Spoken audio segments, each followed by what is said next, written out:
मुंडवा जमीन व्यवहार प्रकरणी दिग्विजय पाटील यांचा जामीन अर्ज मागे घेण्यात आलाय।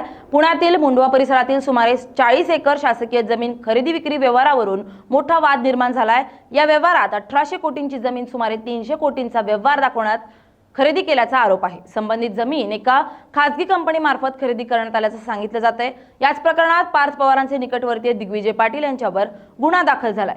काही दिवसांपूर्वी याच प्रकरणात त्यांनी अटकपूर्व जामिनासाठी अर्ज केला होता।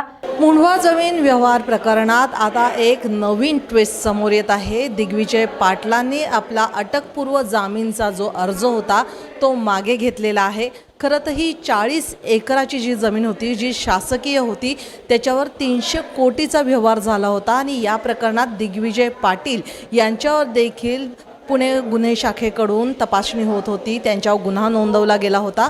मात्र या सगळ्या प्रकरणात दिग्विजय पाटील यांनी अटकपूर्व जामीन हा मंजूर करून घेतला होता। मात्र आता हा जो अर्ज केला होता तो चक्क दिग्विजय पाटील यांनी मागे घेतलेला आहे आणि तपास यंत्रणांना सहकार्य करण्याचं त्यांनी ठरवलेलं आहे।